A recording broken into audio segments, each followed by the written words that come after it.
Season 2 is upon us here in the Apex Racing League Touring Car Championship on the ARLTC Sports Network and on Apex Racing TV. Good evening, everybody. It's Andrew Woodhouse here once again for another season alongside Adam Bath, and we're here at the Francorchamps circuit in Belgium for this one, and it's very, very exciting to be back here. Adam, we've got over 50 Audi RS3 TCR cars, a very familiar circuit, and quite an unusual one to start with as well. We normally start, say, at Brands Hatch, a short circuit, but this one, well, it's a big daddy to start us off. Oh, definitely, yeah. I'm really looking forward to seeing what's going to happen here. We've got new teams, new drivers. The media day was very promising. We've got a very snappy format as well for the new season, where we're going to be not having any breaks at all, pretty much just flying through the races.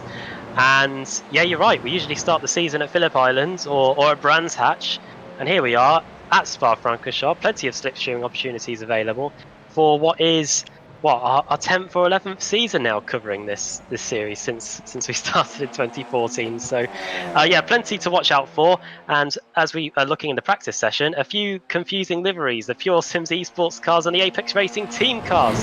They've both gone for the blue, so we'll be watching out for that again. as well. Already back at it once more. Yeah, with all sorts of kit clashing as such as the sim racing version of, but we're going to get into that when we go through the runners and riders. And well, one of the favourites here has to be Ross McFarlane. Adam, he's coming off a title over the winter, and well, in the first part of the year, and it was a very, very hard fought one of that. Yeah, there were many drivers that went into the final round of the season with a chance of winning it, but he prevailed. And as he goes off at the bottom of the hill, he's hoping to defend the title, and he seemed pretty optimistic about it when we spoke to him on the media day. Here's Jason Cooper. He works wonders at Automech last season. Now he's at the Swift Cooper esports team for this one, for this season. And he'll be hoping to make sure he carries that forward. No showdown this year as well. That is a new thing for this season, which I'm sure you'll get into when you run through the calendar in a moment. But yeah, so quite a few little things to watch out for. And yeah, Jason Cooper will be eager to build on that positive performance from last season with the Automech squad. Yeah, and very, very good indeed. That's a big accident there at the end of practice for Jack Sedgwick, and that thing is a mess, and the engine's blown, so that'll be the end of his session, I imagine. Here's Adrian Campfield, who did very well in the previous season of the ARA GT4 Super Series, the VRS Series. Campfield for fiercely forward with his teammate behind him, who I believe is Damien Harris, but we'll have to see. I'll just have to see that. Yeah, it is Harris in the 503 car. But yeah, Campfield did very well in that series, and he'll be looking to build on that with a good run in the ARLTCR. Well, just before the practice finishes, as Adam said, I will run you through the calendar. And we do start here, of course, at Spa, before next week heading to Japan and the Okayama International Circuit. Round 3 is held in America at Barber Motorsports Park. And then round 4 is down under at Phillip Island, the series' traditional starting spot. Round 5 is at Zolder in Belgium, so back here again in September.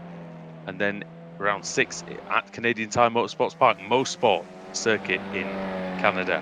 And then round 7 at Charlotte Motor Speedway, the road course. That could be a very difficult one. We've seen many incidents over that circuit's short lifespan. Round 8 is at Laguna Seca, the famous circuit in Monterey, California, before heading to Barcelona, the Circuit de Catalunya, in round 9. Round 10 heads into November with Motegi, the Twin Ring in Japan, the long road course, which has delivered some pretty good racing in this series in the past. And round 11, well, the Cathedral of Speed, Monza, is going to be utilised, but without the first chicane.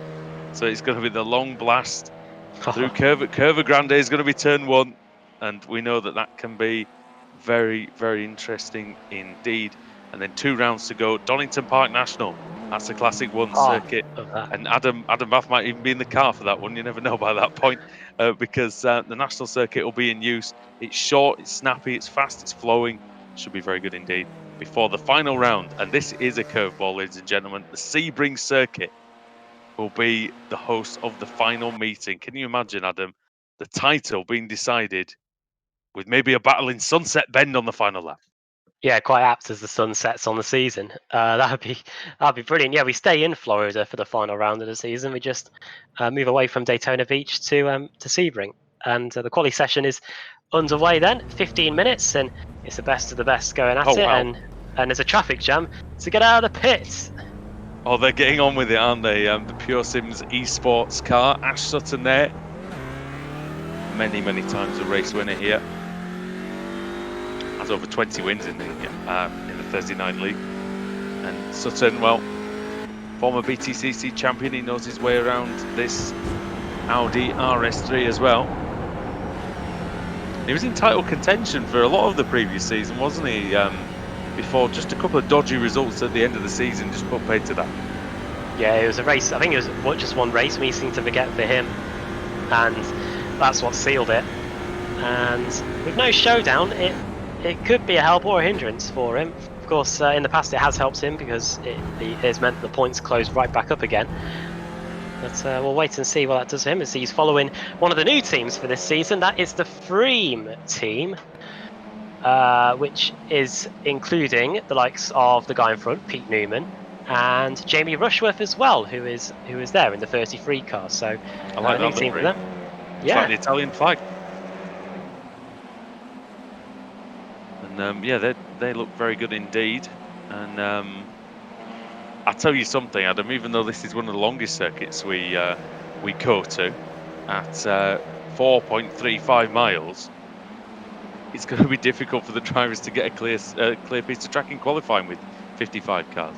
Yeah, I wonder if we'll see something shades of Monza from the Formula One last season, where everybody's trying to warm up the tyres and then completely mistime it and miss out on setting a flying lap. But we'll I hope wait and not. see. Oh, I hope not for their sakes, and I hope not for our sake either, because we'll be robbed of a decent qualifying session here. Oh, we won't know what to look at and what to call at that point. It's good to see John Roberts in there. We thought he might not make it to the grid for round one, but he's got the boosted motorsport car out there, and it's good to see him back in action. And there he is, the traditional boosted livery. A little bit more metallic paint on that, it looks like this time around. Who else do we look out for on this grid? I know who I want to look at is a returning driver. Alex Simpson is back, the Apex Racing team principal and former runner-up in the championship. Who he'll be looking, he'll be aiming high for this one, Adam, I'm sure.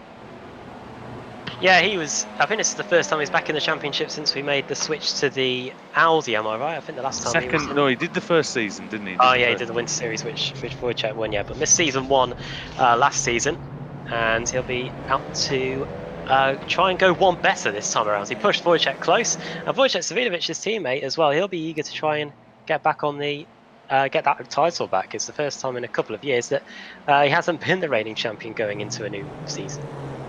Yeah, no number one on the car for Wojciech Savinovic. Number 8 for him this time. And yeah, it'd be interesting to see how he goes. And I'm sure he's been a slow starter the last couple of seasons in the Audi, so we'll see if he can maybe get off to a good start. A few new drivers in the series, and we'll see if we can just mention them as some of the first times start coming in. Looking down the list, Alex Torres, Marcel Fritsch, I think he was in the league briefly before. Simon Trendell, Kieran Harrison, Matthias Soa,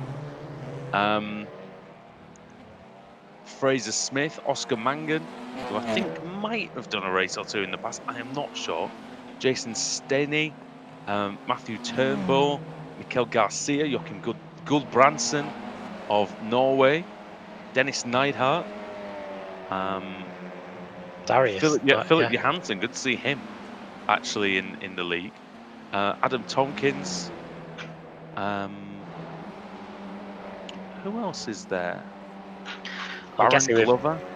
We've got Neidhart's. I think some sort of relative in Darius, who's currently top of the leaderboard. Oh yeah, there's a few more as well actually. Preben Vala of Norway, Pierre-Yves de Soto of Belgium, Ricard Carlsen, Sweden. Swedish touring car drivers are always good, Adam. So we'll hope for big things from him. Norbert Leitner, Hungarian, and Austin Foster for the Deso Pit racing team. So yeah, I mean, there's so many. It's a good mixture, this, of veterans of the series, newcomers, and yeah, they'll be wanting to mix it up, and they will soon find out just how closely fought this league can be. Because how many times have we said it, Adam? He's dog eat dog out there, and we've raced in the league, both of us have, and you always turn up, and even if you're out of the car for a few months, you never quite realise just how tough it is.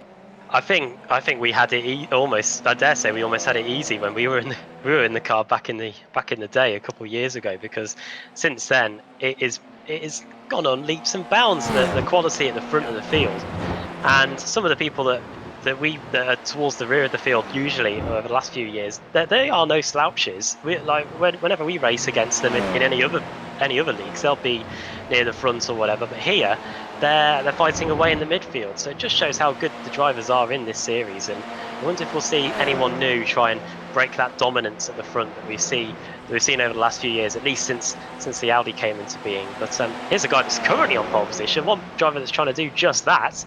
HM Engineering's Kieran Harrison, who enjoyed a pretty decent start to the campaign last week at the media day. Well, a decent prelude to the campaign last time out at the media day at Snetterton, and he'll be hoping to carry that forward here with a very decent lap time, just a couple of thousandths of a second quicker than Ash Sutton in second. Yeah, good lap to get in first. Kip Stevens returns for another season, 2 times champion, and well, no disrespect to Kip, he's not the greatest qualifier out there, but he definitely does sum up what you were saying about people. He'll probably qualify somewhere near the rear of the field, I'd imagine, but very good racer. And in the reverse grid races, which we'll come to in a second, I reckon he'll be one to watch. He usually manages to sneak a win or a podium at some point during the season, and he might well get to the top of the table as well. Jake Blackhall looked very good last season as well.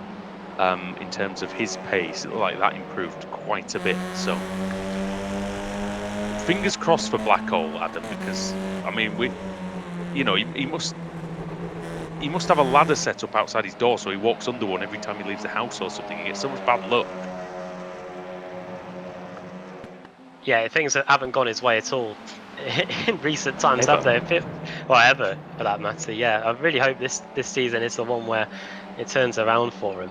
But let's wait and see. Hopefully, some of the tweaks to the format will help him, including, rest in peace, the reverse grid wheel, which has finally been put into retirement after 4 or 5 years of. I'm leaving.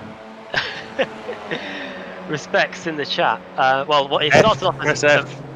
It started off as a dice, I think, when we started covering the series, but since then it's become the Wheel of Fortune, and it's had its own music and everything. And I feel for Sam Kumo as well, because that was one of the highlights of the broadcasting world, I think, getting to press. That's the only reason he got any money, was because he spoke for about a minute on the stream. Words of gold. That's it. But hey, look, it's going to be interesting. I mean, do we know how that is? That decided by chance, or is that by sort of? I mean, it's predetermined in front of the league, but is that a random number or? I think they decide the numbers based on how many people have signed up for the session. Yeah, I think so. It's 20. It's going to be 29 reversed for the second race. It's going to be 33 reversed for race 3. So that's a good portion of this. We don't quite have a total of cars exactly yet, because I think 1 or 2 people joined slightly late. So I will see. It'd be interesting to see when we get to the grid just how many we have got. We did have 55 when I joined about half an hour ago. So yeah, and Oscar Mangan's gone top of the timing sheet. Look, Adam, 233.7. Good lap there from the Irishman. I think From a teammate of ours, of course. Oh yeah, I think he did. I think he did 1 or 2 races a long time ago. I think that was in the days when we had drivers showing up for one-off races like Isaac Price and Freddie Rasmussen and all those guys. I think he might have had 1 or 2 goes in the car there, but he is back this time, driving for Core Sim Racing. In fact, it's a Core Sim Racing 1-2 at the moment, with Ross Balfour, who went into the final round of the season with an outside chance of the title, back here yet again, and Jack Sedgwick and P3. So qualifying session bubbling away nicely here, and Oscar Mangan flying the flag for the Republic of Ireland, and Ross Balfour with the Northern Irish flag on the car. Things are going very well for the island of Ireland here. Yeah, runner-up last season, Ross Balfour. He'll be sporting the number 2 on his car. It's nice that he's brought some backup with him, to be honest, because he's always sort of fighting out there on his own. He's getting a nice tow there off one of the Apex cars as well, car 99. That is Alex Simpson in car 99. And it's Wojciech Svidovic just coming through as well. Oh, and that might be a bit of an awkward moment. Was that? That was almost not very well judged there by the Apex team, but Svidovic has taken up his position. And I wonder if this is going to be the lap, Adam, where Svidovic is going to attempt to get the slipstream off of Simpson's car and maybe catapult him to the top of the standings, because currently Wojciech Svidovic is down in 35th place.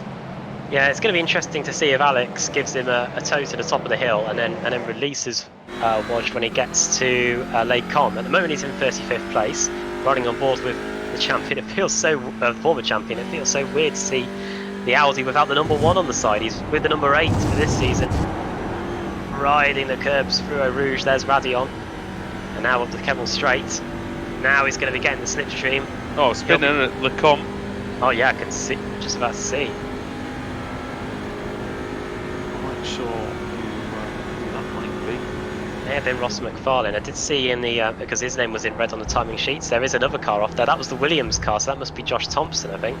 I did see a rule in the sim chat that said, remember, don't reset your car. So I wonder if for quali that rule is back, and you'll be banned from quali, as I know all about, if you do reset your car.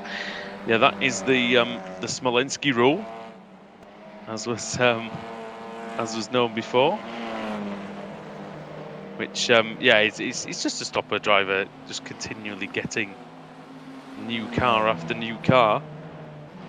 It's Jason Staney. By the way, to all the new drivers out there, if you are watching, and I hope you are, since you're new, it would be nice to have you along with us, at least to watch the race on a replay or something. For all the new drivers out there, if we do get the pronunciations wrong, please tell us, because that is the only way that we can sort that out. Yeah, and I think, well, we did see where Darius was, or Darius. Yeah, it's either Darius Vassell or the singer Darius, isn't it? Oh gosh, there you go, that's the name. Darius Dinesh. Yeah, here is Ross McFarlane then, driving for Pure Sims Esports this season. Last time around, he wasn't driving for them, I don't think, but here he is, 2:33.717. Ross Balfour just a couple of hundredths of a second behind, but is he going to be able to improve on that lap time as he comes into the bus stop chicane? No, he isn't. He's going into the pits. Yeah, into the pits, and he's not going to get another attempt. Oh, all sorts of a mess going on at the chicane. But so with the Pure Sim drivers there, that's 64. That is Hadfield coming across. Where does he go? Mark Woodhouse goes 16th, 2:34.2. Ross McFarlane, though, like I say, that's what the number 1 on your car does, Adam, is it gets you to the top of qualifying, at least for now. But there are many drivers still out on the lap. Marcel Fridge is on a lap as well. Where does he go? Don't think he improved in the end.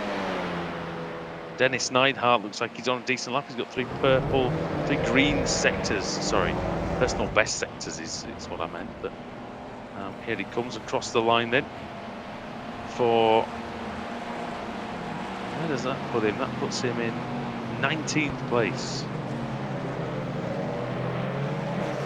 It's amazing, Spot, because usually You'd think with it being such a long circuit that there'd be quite a big difference in terms of lap time, but couldn't be anywhere further from it. This is probably the closest we have all season in terms of intervals between the drivers. You can just see there, that's Oscar Mangan and Ash Sutton separated by just 1,000. And I wouldn't be too surprised if we see a few cars that have set identical lap times when we run through the grid soon.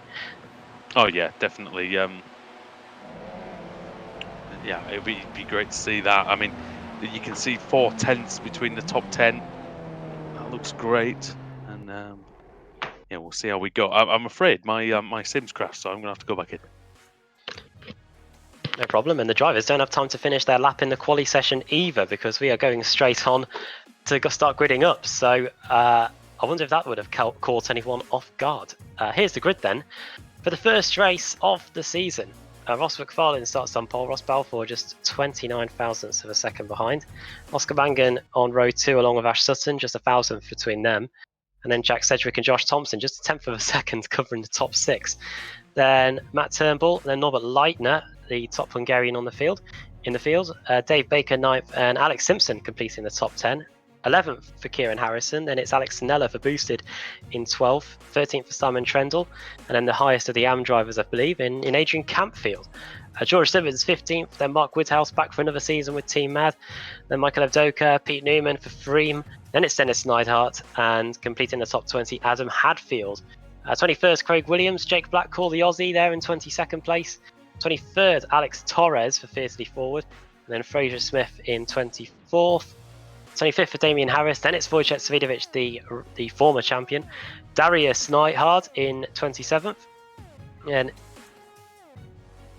then Jason Cooper, then Philip Johansson, Jamie Wilson, and the rest of the grid on your screen. And you can just about make up from the blimp where the grid is. We have run out of grid slots. There are quite a few cars that are set to start right before even we get into the entry of the bus stop chicane. That is remarkable as we get set to go. 57 cars set to do battle for the first race of the season here in the Apex Racing League Touring Car Championship. And don't forget, it's a free race format, as it usually is, but we are going to be flying through them tonight. Once the checker flag falls at the end of lap 8 here, we are going to be straight into race 2 with 29 cars reversed, and then a 10-minute warm-up between race 2 and race 3. Plenty of action to look forward to, and here we go. Just over a dozen weeks of action set to go here at Spa-Francorchamps. The lights are out and we're racing. Good start from Ross McFarlane. It looks like it's going to be as you were in terms of second and third place, but Oscar Mangan, he's trying to break Ash Sutton, he's trying to break the course in racing dominance here. Round the outside of the first corner, La Source we go. Hopefully everybody gets through without too much incident, but now we've got to worry about the run down to Eau Rouge and Radion. There's an Apex Racing Team car there using a lot of the runoff area. That's the car with the green mirrors. That's George Simmons, and he's got Mark Woodhouse and Simon Trendle for company as well as we go up Eau Rouge and through Radion using a lot of the curb and now up the Kemmel Straight. But it's a brilliant start to the season and the race for Ross McFarlane. But is it going to stay that way? Ross Balfour, he's got a fantastic slipstream. Is he going to go on the inside into Lake Com? He's given the space by Ross McFarlane. Is he going to be late enough on the brakes, the course and racing driver? Yes, he is. And the Northern Irishman, after starting second on the grid, is up into the lead. And Josh Thompson here, fighting away with car 64, Matt Turnbull. Great start to the race this. Side by side between Mark Woodhouse and Michael Evdoka. Up the inside goes the Apex Racing car of George Simmons as well. There's one of the Freem cars, car 58, that's Pete Newman. Mark Woodhouse trying to get up the inside into No Name Corner. There's Newman, behind him one of the Swift Cooper Esports cars, that's Adam Hadfield. He too was racing with Automech last season, but now he's racing with the Swift Cooper Esports team like Jason Cooper is as well. Up the inside into Pouon goes one of the Freem cars. That's Pete Newman. He's going at it straight away. Slightest touch of Mark Woodhouse. They hit again. And Leitner and Nello also going off. Oh, wow. He clobbers the curb there, does car 62, Adam Hadfield. Plenty of action going on in the early stages. Newman drifting his way through the Fania chicane. Around the outside goes Mark Woodhouse. For many years, Team Mad used to field quite a very strong field, but here they are with just the one car now, almost like the N Technology days with the Alfa Romeo. Up the inside goes Adam Hadfield in the Swift Cooper Esports car. He's through. He's got past Pete Newman. Watch out for Dennis Neidhart as well in the .exe Esports car. And the It's a fiercely good team forward name. crew in it too. Yeah, that's very good. Back to the days of LimeWire, I believe. Oh, well, I tell you what, they'll be. Oh dear, they'll be struggling through Blanchimont there if they were going to go 2x2. But we're on board with Balfour, who's had a storming first lap. Brilliant stuff from the core sim racing driver. The Northern Irishman comes across the line to finish lap 1. And it's the traditional traffic jam at the bus stop chicane. On, off. Alex Torres off into the runoff area. And the AM driver has to make the turn. Oh, I mean, you've got to pick a direction, haven't you? Oh, dear.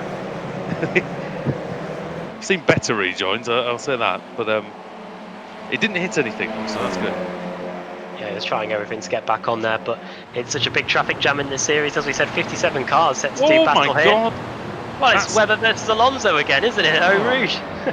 It's Nella versus Simon Trendell. And who's going around the outside there? It looks like George Simmons is trying to take no prisoners at all. And he was on the grass going through the kink. And somebody's mirrors come off. He's bouncing down the straight. Did you see it? Yeah, I did. Yeah, just about to say. Round the outside goes Ross McFarlane. And who's that? That's Sutton. The Pure Sims esports car all over the place here as both Core Sim racing cars come under pressure from both of the Pure Sims cars. Sutton lost the rear coming through Lecombe, and Mangan took advantage, and they're banging wheels, and that's Sutton wide. He did well to keep it out of the gravel at Rivage, but Mangan was taking no prisoners in his defence. It was clean enough. And here's Harrison, who you mentioned earlier on was going to be very strong in this one. He's coming up behind Leitner, his teammate, and Sutton. And two of the HM engineering cars are in the top 10 here, with Harrison and Leitner both representing the team here in their first season. And Harrison has got a great view of Sutton trying to get some of the positions back, but Leitner, the Hungarian, we may have lost Daniel Nagy, looks like, from the Hungarian stakes, but we've gained another in Norbert Leitner, and he's doing well here in the opening race. Oh, I think he might have just had a think about that to Stavelo, but tries to set up Sutton instead through Curva Paul Frere and on the long stretch towards Blanchimont, where these cars really do test the limit of the power. This Audi RS3 looks like the Pure Sims car is pretty decent in a straight line. He's tucked right behind Leitner though. And Harrison careful through Blanchimont, but a lot tidier than the guys in front of him. But he might be. But Leitner's under pressure from Sutton. Oh, Sutton's one of the latest on the brakes that we've ever seen in the championship. And I tell you what, Adam Leitner did very, very well not to just obliterate Matthew Turnbull there. Yeah, very close between those two. Tell you what, we're covering pretty much every part of Great Britain and Ireland here, aren't we? Scotland, Northern Ireland, Republic of Ireland, Great Britain, the Isle of Man, and in the top 5. But the only one we're missing is Wales. Where's Nathan Davis when you need him? Well, he's there somewhere. He's in he's near the back though. Unfortunately for him, he's in 49th place, 48th place. The Hesketh racing team. We did speak to Mark Johnston, the team principal, last week. He's managed to let your own risk, or? Oh well, I think the evidence is proof that he has let Nathan Davis loose, and I think Ross Balfour is about to be turned loose at the front because he is ahead of Ross McFarlane. Wow, that was some slicing and dicing at the front of the field. Certainly was, and Balfour. This is a great scrap, isn't it? Look at the names in this battle. What a battle. And there's no Savidovic or Baker or Simpson in sight. But they'll be there at some point, that's for sure. I'm impressed with Matthew Turnbull, though, in his first appearance. Yeah, one place already up in P6, trying for the Pure Sims OBP team for this one. Formerly that of CQR. Slightly different livery on that one, I believe. It's quite hard to tell them apart, but there is you can do it, I think. Still white and blue, like pretty much every other car on the grid, but slightly inverted colours. Wonder how long the meetings take to decide the colours for that. Well, I imagine many hours. Well, it depends whether all the teams get together, which it appears that they have, and they've gone, yeah, we like white and blue. So do we. So do we. One team that we haven't talked about yet is the IDC team, which have Jack Sedgwick and Josh Thompson in their ranks for this season. I mean, who knows what that... Well, we know what that usually stands for, but I don't know if that still stands for that. But evidently not, because they're in the top 5, so... What a paint scheme for Sedgwick. I do like that a lot. Yeah, with the matte black and the blue stripes. Oh, bodywork real flying. wings gone flying there. Oh, and that's... Oh no! Oh that's dear. Pure Sim's car. Oh, and it's Jake Blackhall. Ah, who must have shattered several mirrors on his way to the circuit today. Oh, contact! Oh dear. Well, I think they got away with it. We heard a lot of contact. It might have been around where Sean Gardner was. This is Eric Micker of the United States. On round the outside, taking a big long route, was Sauer, I think, the German. And Micker and Carlson, sorry, Johnston, side by side. And that looks like Johnston getting the better of him in Eau Rouge. Yeah, good move there. Great view as well at the bottom of the hill as the cars go up Eau Rouge and Raidillon. The quality of this field is absolutely tremendous. I mean, Adam Hedgecock's a 4,000i rating driver. He's only 41st place. He's a tremendous driver. He's Hedge. But, can't make any progress. Kip Stevens is a 2-time champion as well. Precisely. And he's in 40th place. The magic number, if you need a reminder, for pole position for race 2, as there's a bit of a look at the inside there, is 29. Yes, that's right. That's how many cars are going to get reversed for race 2. I will say I absolutely adore that livery on Scott Malcolm's car. Look at that. I will say that is a thing of beauty, isn't it? I'm a big fan of the Hell Racers livery, I must admit, for this season. You can just see it there in one of the cars in front. That was Richard Carlson. Carlson, yeah, that was good. That does look good. We're going to see some good designs, I'm sure, over the season. We might get some changes. You never know, but yeah, it looks good. And behind him is a Mickey is an outstanding livery as well. That looks pretty good. Asymmetric livery. I know somewhere Chaz Draycott will be very happy about that. And currently, oh wow, look at this, it's Alex Simpson. He's dishing it out already, and here comes Wojciech Savinovic around the outside. Don't encourage him. Hey, this is the first series I think he's raced in for quite some time, actually, as well. Good to credit to him. I bet has he got the new rig out for this one? I hope he has. It's definitely getting a workout anyway, as here comes around the outside. That is Cooper. Back on the inside goes the full. Oh no, it's Fraser Smith, I think, in the HM engineering car, I think. Yeah, no, he is down quite a lot of places from where he started. Alex Simpson, he started in 10th. Oh, what's this on the straight? Bang! It's Johansson. Oh no. That's taking out Neidhart. And Neidhart.exe has stopped working, I think. Yeah. That's a bit of afters, is that, I think, possibly. Not responding. Yeah, or whatever. He's going again now. I'm not sure what. Well, who knows? I hate to even speculate on what drivers are thinking anymore. But, it looked like shades of 2012 or something, didn't it? With one of the cars getting moved across. And this is going to be interesting, isn't it? Down the straight with these two now. Just ahead of them is Sutherland, who's in his second season in the championship. Oh, that's a good move there by Dennis Neidhart. And off goes Alex Simpson. Oh dear. Oh dear me. Well, not doing well for him. No, it isn't. I wonder if that's a. I don't think it was. Careful! Oh, Scott Malcolm and Mickey. Oh no, it's going to get sticky. Oh, bang! And around the outside goes Malcolm. He's going to go up the inside into No Name Corner, but I don't think it's not going to help him, because here comes the next boosted car in line. That's John Roberts. Yeah, sliding into the conversation like speedboat salesman. The inside.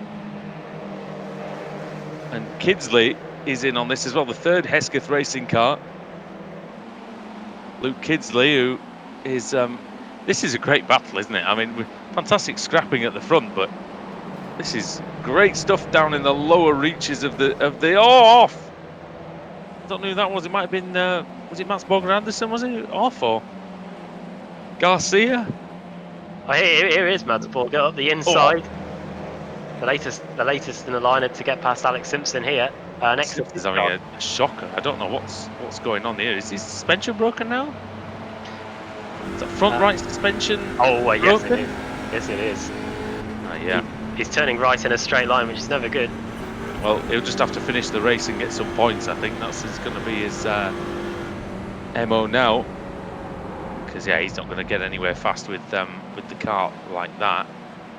See the front right light is gone and it's crumpled in, and there's a battle between the boosted cars at the chicane, and that's Hedgecock and Roberts and Malcolm going to battle. This is for 34th place, all this.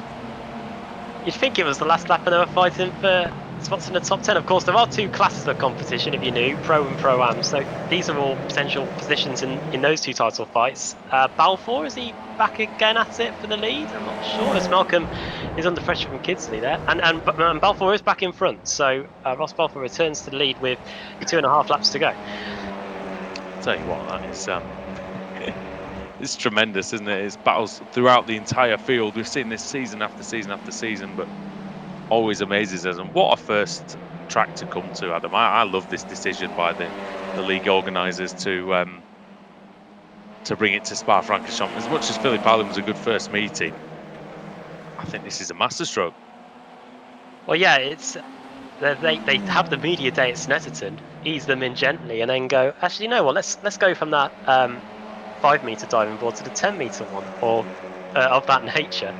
And they're reveling in it at the moment. These guys at the front, we're getting treated to an absolute barnstormer of a race. But let's see if Balfour can hold on to it. Right now, it's a course in racing 1-3 with that guy there, Oscar Mangan, in third place, and then it's Sedgwick Thompson, who we know not afraid of providing some late race entertainment, that's for sure. As sideways goes Sutton through Stavolo. Will that have been a result of contact? Well, we don't know yet, and that's Harrison through into 7th.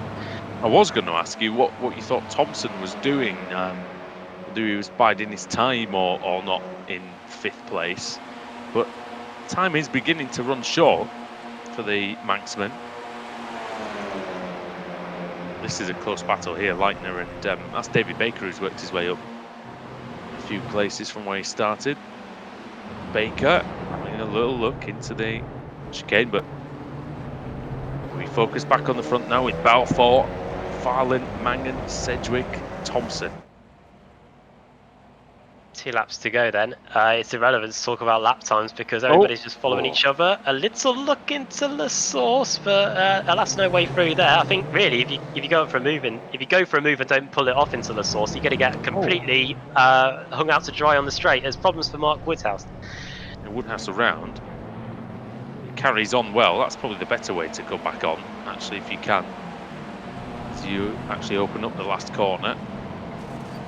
That battle behind him. Now he's just in front of that raging battle that we saw before. This is Ben Gregory in 25th place. Mired sort of in the centre of the pack for 3 Spires Motorsports. Somebody had lost a rear wing there going up the hill. I think it was one of the Apex Racing team cars. Neidhart. Oh, he's trying, isn't he, onto the Kemmel Straight. I think it might be Wodge that's missing a rear spoiler, you know, because he's tumbling down the order. There goes 67 through. It's not Leitner. It was going so well, but the Hungarian is in the gravel, and Sedgwick's through into 3rd. Oh, he's in the gravel. He manages to keep it pointing in the right direction. Oh, it's not pointing in the right direction, is it? No. Massive shame. It's crabbing. Well, Sedgwick and Mangan at it again, and Thompson is now right on the back of their coattails as well. Yeah, Sedgwick up to P3. It's a surgeon out there sometimes, Jack Sedgwick. Really does get his way to the front with minimal fuss. Great battle. Who would have thought we would have an 8-car battle for the win in race 1. Fantastic. We're about to start the final lap, so it's anybody's guess what's going to happen. It's usually when the gloves come off in these touring car races. Of course, the drivers, Adam, just because it's the first race, yes, they do want to go for the win, but do have to think about the championship. You know, if you're in second place like Ross McFarlane, is it better to maybe sit behind Balfour and not get dragged into that battle? Because if you do go off, or if you do, you know, get freight trained or whatever, you could be down to 8th. And also, because of the lack of showdown, you can't just think, oh, well, if I've won a few races here and there, I should be able to guarantee my spot in the showdown. The points will be carrying through all the way through the season. And yeah, that is Turnbull going into battle with Josh Thompson as he started the final lap. Trying to go around the outside of Thompson. He's going to get to the start-finish line first. So P5 for Matthew Turnbull, if he can keep this intact into the last source hairpin. And actually, that's Sutton getting interested in a move on Thompson. So Sutton's trying to make his way forward on the final lap. This is great stuff. See, there's another pack of 6 cars behind these as well. That's Baker, Evdoka, Trendell, Simmons, Nella and Campfield. That's the battle, sort of the second pack. Campfield is the leading amateur at the moment. Amateur is a strong word really almost, but that is the class that they are in, the AM category. Here we go for the lead. Yeah, final lap. Here comes the reigning champion then, Ross McFarlane. It's the battle of the Rosses, and it's McFarlane that's later on the brakes. Is he going to make the corner though? Yet somehow he froze it at Lacon, but it's not over. Well, this is what we had at the final round in Daytona in season 1. And now side by side, Ross Balfour trying to get a measure of revenge for losing out on the championship in the final rounds. And side by side through Rivage. And he pushes him slightly wide, and that has given him the overlap that he needs, the clearance that he needs to take his own line through No Name Corner and into Pouon.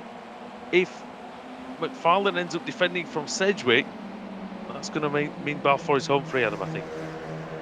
Gap is pretty stable. Not now, but yeah, maybe.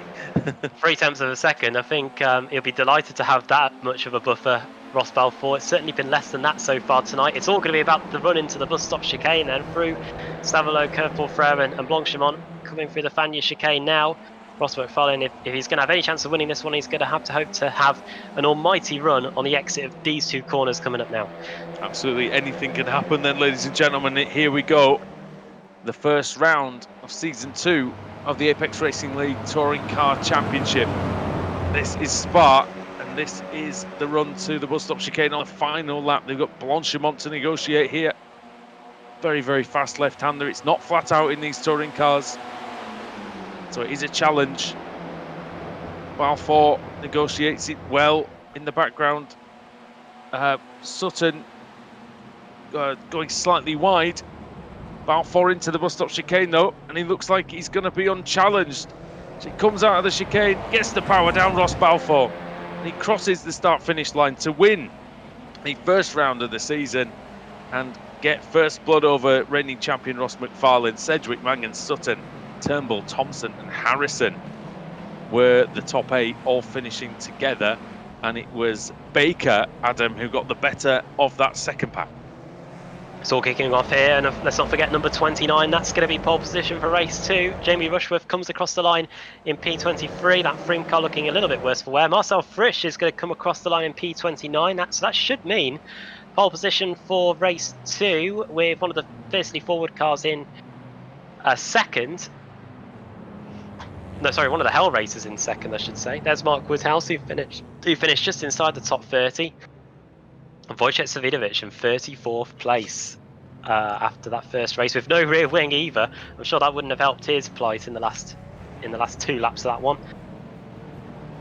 To borrow a phrase from Charlie Cox, I think Apex needed those particular results like a third armpit, didn't they? Because that did not go well at all.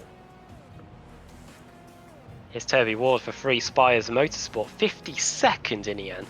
No. Not many drivers can say they finished that in that position. No, exactly. In a series before, and that's the end of race 1. Now it's time for race 2. Yeah, unbelievable, isn't it? We've been doing this for so long.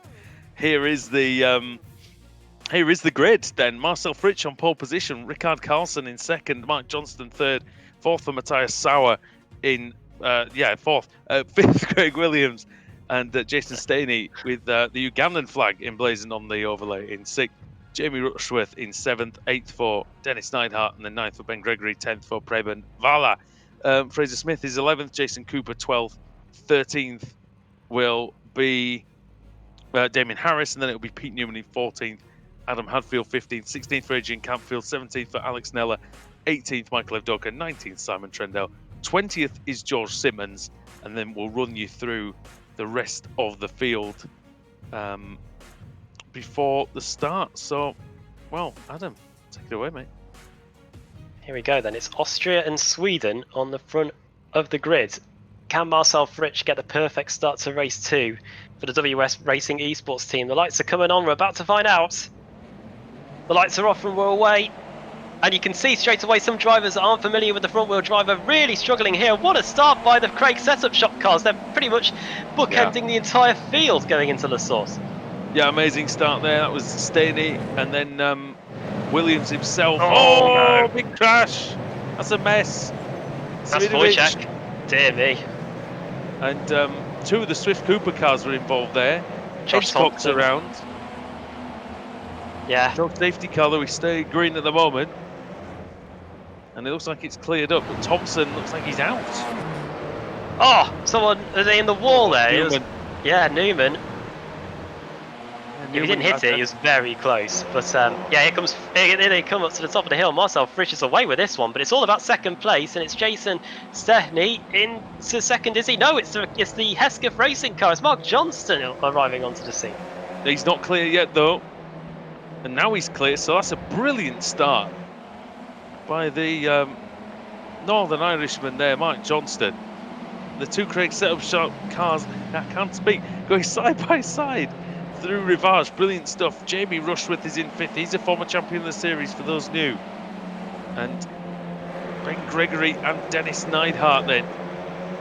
He's rebooted the .exe car, Adam. Not going too badly now.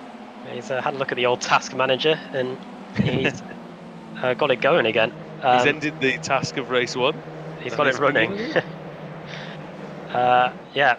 And soon he might be prompted to get a bit of defensive driving done here. As up the inside goes the Apex Racing car. That's 63. That's George Simmons trying to get by Ben Gregory. These two know each other well. And also there's Dennis Neidhart, who's trying to go around. Vala, who's going around the outside the TC Motorsport car. In the foreground, Johnston has just been passed by Williams. So that's through. Neidhart as well, yeah. Neidhart just threw it into Stavolo there. Brilliant stuff. Oh, Mangan and Harrison, that is. Harrison was very quick in the practice, Adam, as you said. And he went a bit wide down the exit of Porfred, but then went straight back at it with Oscar Mangan. Wheel-to-wheel stuff here going into Blanchimont. It's going to be the HM Engineering car that's just edges ahead going through the pretty much flat-out left-hander. Yeah, I don't know if that is the same HM Engineering as runs in the ARLTC series. A lot of sideways action going on there. That's the Core Sim Racing car. Mangan, he went sideways. It's Cedric, terrible exit. Oh dear. Just bogged down completely, didn't it? It was almost like a bad race start that was for Cedric coming out there. Yeah, I went way too deep into the second part of the first stop chicane. It's like me when I thought I was in second gear, but I was in fourth. On to lap 2 then. Race order is Marcel Fritsch, then it's Williams, then it's the fight for 3rd and 4th here between Stehny and Jamie Rushworth. Oh, big one. Oh, that's a one. Oh, that's massive. That's Ash Sutton. Oh, and they're going to do well to avoid this, I'm sure. Well, they might have to put a safety car for this one. Oh, bang. Unfortunately, we can't call it this season. Watch out, there's another Apex car. Oh, someone gets a Team Chimera car, classes into the back of someone. Somebody rocketing into the scene there. Wojciech Savidovic will be hoping this is a bad dream. No! Oh, bang! Boosted. That's Alex Neller. Oh my word, what's going on here? It's Adam Tompkins, and then it's Apex Racing team car there of Alex Simpson, and we've got a few more boosted cars in the mix here. Look at the state of Sean Gardner's car. How is that still going? This is important because this is on the fringes of potential reverse grid territory. Of course, number 33 is the number you want to be in. That's right, and currently that is Oh, held. Oh, off! Bang! Oh, hold the brakes! oh, Oh, bang! oh, and Oh again. no! Oh, Sower, that is. Oh no, it's Harrison. Harrison.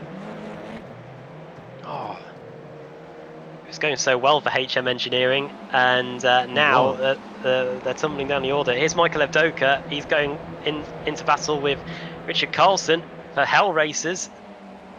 Well, ladies and gentlemen, we do see this sometimes in the reverse grid races, and yeah, unfortunately, just is it's a bit of a symptom of the circuit as well. Everyone remembers 1998 here. And those are the kind of accidents that can happen around Spa, Adam, when drivers get a bit close together. Yeah, even in the dry as well. Well, Here's, yeah. That's it. here's Matthew Turnbull then. Do you remember was it the F3? The F3 championship where they all got banned from a race because they couldn't behave themselves? I can't remember. Oh god, yeah, they had to ban everyone. Yeah. So that was when a car hit the curb here and went flying through the air, didn't it? the bus stop chicane. And this is Turnbull. Yeah. That's very good, isn't it? We've seen a lot of good outside moves today, haven't we, so far? The starting lap 3, and Marcel Fritsch's lead is slowly being wiped out. It's down to just 4/10 of a second here as Turnbull gets by, and so too does Evdoka. Turnbull and Baker both get by Carlson. You just mentioning the leader, Williams took 7/10 out of him on that lap, so that's come down quite fast. George Simmons is a dark horse for this one as well, because saw him making some quite aggressive moves at the start. Is that right that Simmons has gained 16 places? Yeah, that is right. Yeah, these guys have been really crazy. working away well. Third lap. Here comes Williams. Fritsch defends the inside line and does it well. And Marcel Fritsch racing for WS Racing Esports this season. Also gaining well is the likes of Cedric and Balfour at 14 places and 15 respectively. Kip Stevens, am I reading that right? Kip Stevens has gained 13 places since the start. That's remarkable. There he is in the Swift Cooper Esports Cup. It's good work from the veteran. He knows his way around these cars. And again, like I say, he's not the greatest over one lap, but he can put a good race together, and that's what he's doing at the moment. He's just behind Ben Gregory, so Gregory lost a few places, didn't he? Because he went off on the second lap, I believe. He might have been one of the ones on lap 1, actually. He might have been one of the lap 1 incidents, but it didn't have such a bad impact that it's ruined his race completely. I tell you what, Craig's setup shop though, looking good indeed. They had Tim Greven last season, didn't they? In that second car. Doesn't look like he's here this season, so it's up to Jason Steeney to take up the cudgels for them. Strength in numbers with Craig's setup shop car. In comparison, George Simmons is pretty much left flying the flag for Apex Racing Team after what can only be described as a horrific start to the race for them. Through Blanchimont we go. And right now, it is a double Craig setup shop burger here. Alex Simpson and Adam Tompkins are 25th and 26th, by the way. They've gained, well, Simpson's now gained 29 places from where he started, which was at the back, pretty much. Well, he wasn't quite at the back, actually. He started 54th, Adam, and he wasn't at the back. God knows where he would have been lining up. Probably around about here on the entry into the bus stop chicane as he vaults one of the curbs. Some of the other gains around here, Tompkins has gained 27 places. Johansson up in 21st place has gained 23. These guys have really been plugging away well. Jake Blackhall's gained 27 since we've got going. And normally, gaining 27 places, you'd think would get you in the top 10. But no, it barely gets you in the top 30. And Blackhall's car was destroyed in the first race, so he was starting well at the back. But you're right. Marcel Fritsch now coming under pressure. Craig Williams is going to try and make this move around the outside. Couple of moves on the straight behind them by Johnston. It's the defence from Neidhart. Oh, contact there. Fritsch will hold it for now. Not for long. Yeah, that inside line. If you've got a car on your outside, it doesn't go well. And he's going to get tipped out of the race. Surely. Oh, I thought. Oh, and he's gone wide. Oh, Williams has wide. gone wide, and it's going to allow Fritsch back through. Yeah, Williams locked up, and well, Fritsch has got away with one there. Done a good job, but he did get nudged, didn't he? So maybe justice was done. He wasn't quite. Didn't really lose the position of his own accord there. Did Marcel Fritsch? George Simmons flashing the lights as well. He's arrived onto the scene here in P3. He's gained 17 places. He wants to make that 19 by the time this race is over. Yeah, and well, he might well do that, Simmons. But there's a bit of competition coming behind as well. Michael Evdoka, who's always very quick, is in P7. Dave Baker is in 8th. Turnbull is in 9th, and Mangan is 10th. Which might spoil the party for the front 3 here. Front 4, including Staney. Staney gets a good run here.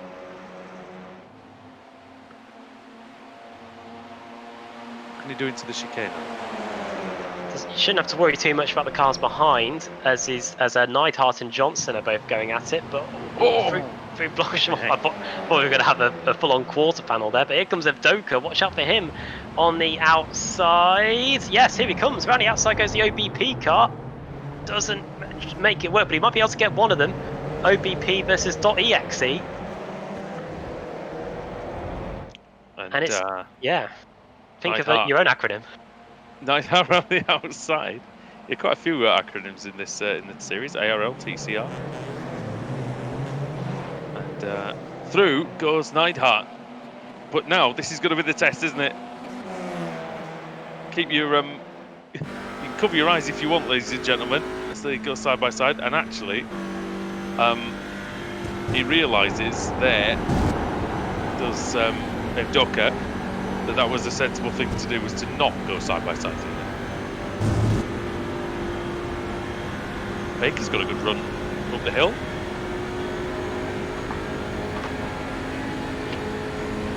Who's that defending hard then? It's Johnston, isn't it? Defending hard from Neidhart. Oh. Great onboard shot, this. Oh, yeah. Wheel getting worked really well there. Oh, is he going to have a look? No, he doesn't. Does Neidhart on Johnston. He's be able to run tighter lines, isn't he, though, than Johnston at the moment, is Neidhart. So he's got the speed in the car. Can't quite get alongside Mark Johnston. And I tell you what about the Hesketh cars, though, Adam, is if they get an opportunity for a good finish, usually they'll be able to take it.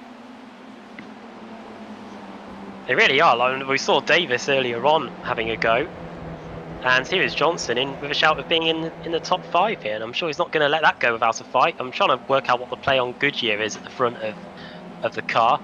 God knows. Best not have a look. But he's not worried about what's on the front of his car. He's worried about what's in the rear. And Neidhart, don't go that way. Neidhart is trying to go up the inside into Blanchemont, is he? Well, Johnson closes that avenue. Well, this could end badly, but we'll see. Still side by side though. He's done well as Neidhart. This is going to be very brave indeed. Oh, Johnston just slides in front. Oh, fence hard, then Neidhart. You see, Neidhart could be slightly worried because this is why Pure Sim Mob have turned up. Absolutely rob him of all his positions. I reckon he's going to go for this into La Source because I think he wants to put a car between he and Pure Sim guys. But the outside line works well in these cars around there.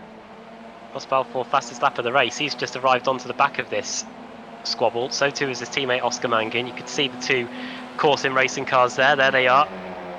Oh wow, he's very close at the front. It's very, very close. There you go. He's Williams is almost pushing Fritsch down the straight. And here he comes, powering around the outside. Watch out for George Simmons, and Fritsch cleverly closes the inside line because otherwise it could have been completely hung out to dry. Round the outside goes Williams. It's shades of a couple of laps to go, and is Fritsch going to go back up the inside into Malmedy? He does. Oh, there's contact made. Oh, Simmons is going to try and thread the needle here, but he bounces off Williams, and Fritsch maintains the lead once more. Simmons spins. He's in the gravel. Broken left rear suspension. Oh, does it? Yeah, it does. It does indeed. Yeah, that is toast. Oh dear, what a disaster. Meanwhile, Johnston is this is now the fight for fourth as a result of the demise of George. He's hanging around the outside of Pouon. It's a great battle. Cedric's having a look as well. He's seen the Matt Black car in the middle of that pack. Somebody's trying a very wide line. I think it might be Turnbull. Oh no, it's Baker. Dave Baker out trying for a very wide line in the Fanias chicane. It's amazing how that it didn't look like that. It looks quite innocuous, the contact for George Simmons, but it was enough to end his race pretty much. That's a shame for him. But yeah, he's dropping down the order big time as well now. Simmons, he was trying to hang on, but I mean, he might be able to score points still. Depends how quickly he can drive that thing back. Johnston now versus Evdoka. We're going to get 2 laps to go when we get to the line. He's put up such a strong defence for so long. Not many people have been able to penetrate it with Neidhart getting by. Round the outside goes Evdoka though.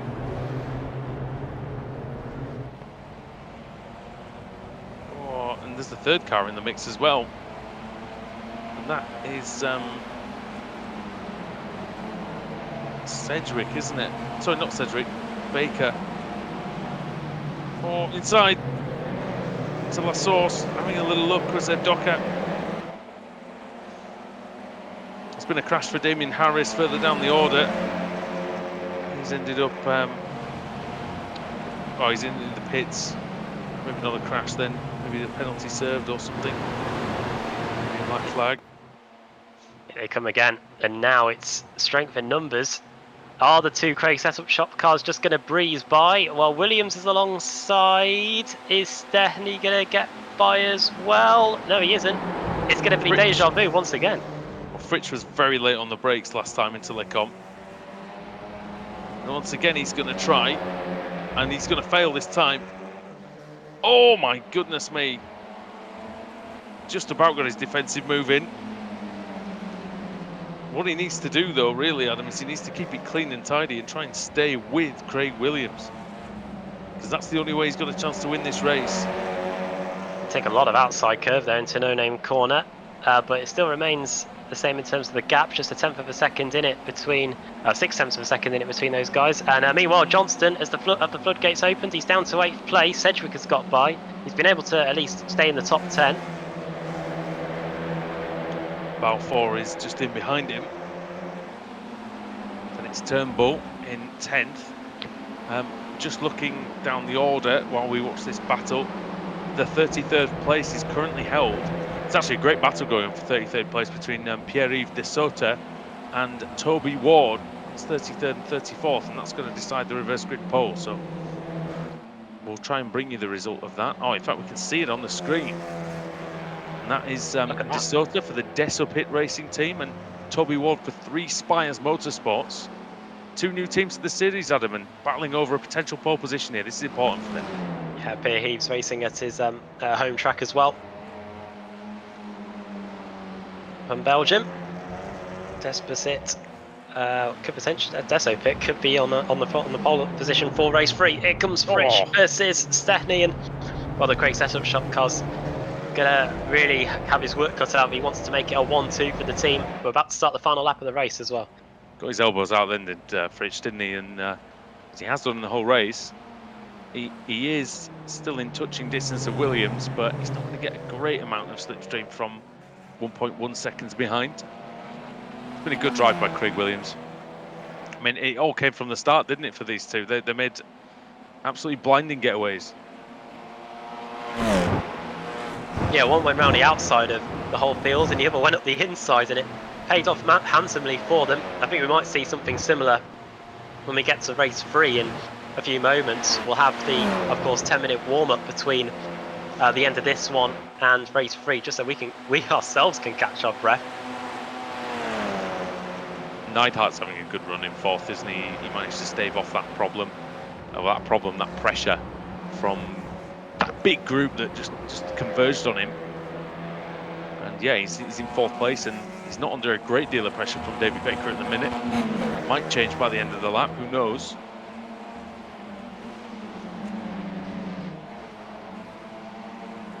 Top 5 would do nicely for Baker. Here comes Jamie Rushworth, who has got Carlson on his outside.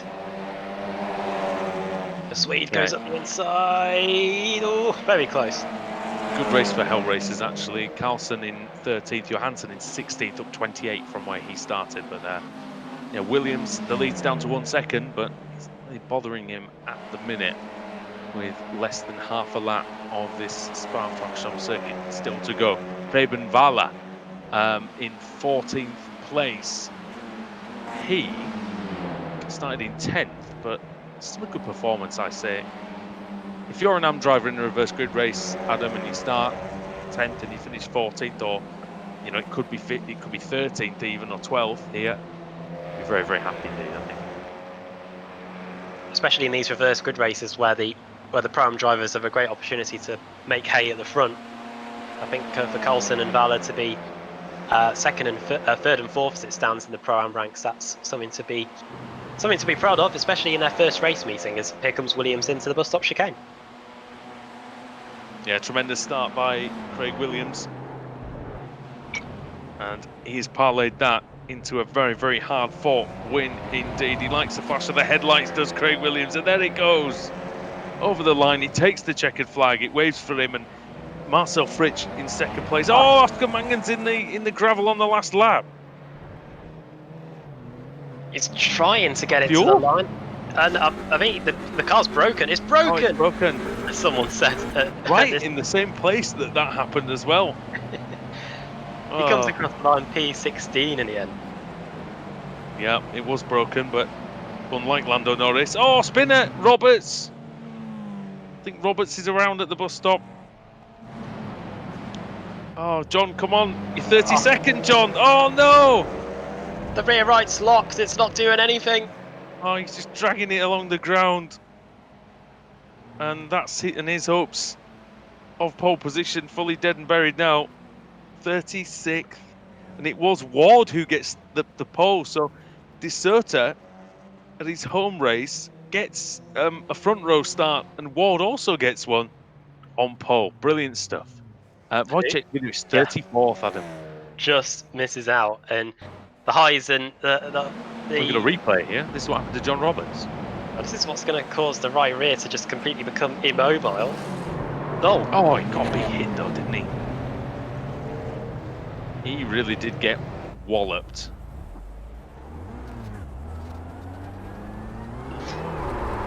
Oh, and then he loses it because, of course, he's only got one rear wheel that's rolling at all. Oh.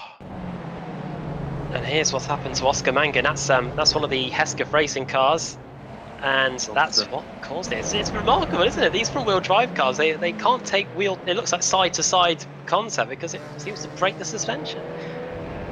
Yeah, I mean, at least for Mangan, he finished the race and didn't lose. I mean, he lost a few places, didn't he? But it wasn't. I don't think it was loads and loads. But 16th, he'll still be starting in a reasonable place for race 3, which is it's not about to be underway. There is going to be a short warm-up here as the results are on the screen now. So only for the finishing order then, Craig Williams wins with Marcel Fritsch in 2nd and the highest of the Pro-Am drivers in the field. Third in the results, Jason Sterney, he'll be happy with that. Dennis Neidhart in 4th.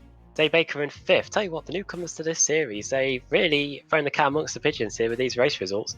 Michael Evdoka in 6th, then it's Jack Sedgwick 7th, 8th for Ross Balfour, 9th for Matt Turnbull, and Jamie Rushworth completing the top 10. Richard Carlson heads home a trio of Pro-Am cars in Ricard Carson, I should say. Preben Valle and Matthias Sower. Then it's Philip Johansson, Oscar Mangan there in 15th. Then Ben Gregory in 16th. Fraser Smith 17th and Kip Stevens. Alex Simpson there in 19th. And 20th for Rob Sutherland. Tell you what, if you're Alex Simpson and you're starting towards, well, nearly 60th place and you get 19th, that's not bad going. Adam Tompkins 21st, then it's Simon Fields, Jake Blackhall, Eric Mika, then Jason Cooper, Adam Hadfield, Jamie Wilson, and Nathan Davies in 28th. 29th for Sean Gardner, then it's Pierre-Yves de in 30th, then Toby Ward, Wojciech Savidovic there in 32nd place. So actually, he will be in with a shout of the reverse grid pole. In fact, he will, because Mark Johnston is there in 33rd. So Johnston will be on the pole for race 3. Then Damian Harris, John Roberts, Alex Torres, then Baron Glover, Darius Neidhart, then Adam Hedgecock, Alex Sneller, Norbert Leitner, then Pete Newman, and then the cars 2 laps down on Moore Simmons. We saw the damage that he sustained.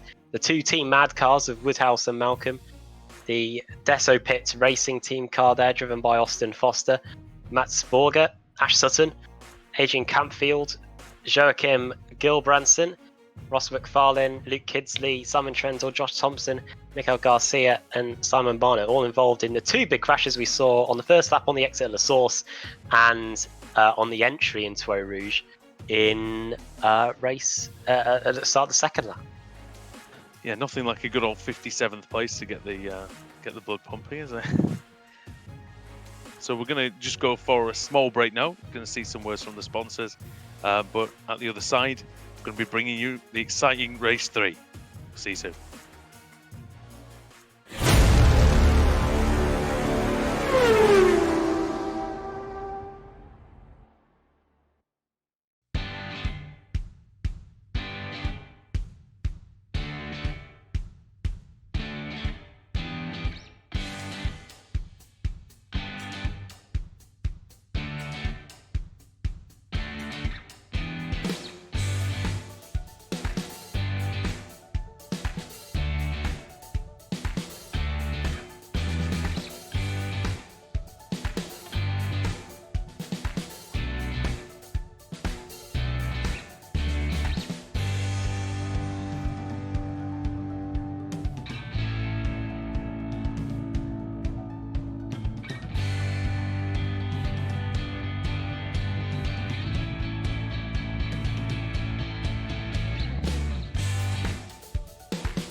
And we're back, a shorter break than normal, and we're glad to be back with you here on the iRacing Esports Network and Apex Racing TV for the Apex Racing League Touring Car Championship, round 3 of the day then, from this circuit, this Francorchamps in Belgium. Andrew Woodhouse alongside Adam Bath with Sam Kumo on the cameras.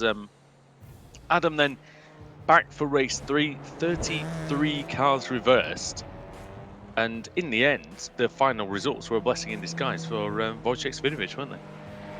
Yeah, really were. For a moment, we were thinking that he would just miss out by a couple of positions, but a little bit of adjustments to the positions at the end. I wonder if some people got slowdowns that they didn't serve or something like that, because it meant that he and Mark Johnston, they got into the reverse grid front row, and some other drivers will be having to work their way up from God knows where, pretty much the depths of the top 50, which is, I think we just got to keep saying it because it's just remarkable the amount of cars that we've had. I don't think we've ever had this many cars to start a season anyway. The first time I remember we did have 60 cars for a race here many seasons ago.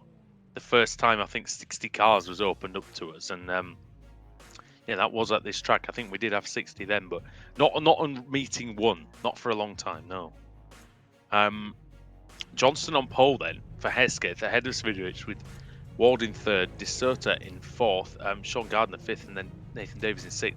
Jamie Wilson in 7th, we haven't really mentioned him much today. Adam Hadfield in 8th, Jason Cooper 9th, and Eric Mickey in 10th. So, Wojciech Svidovic must be the favourite for this one, Adam, but if he is to get a challenge, is it fair to say it might come from Adam Hadfield and Jason Cooper possibly coming through?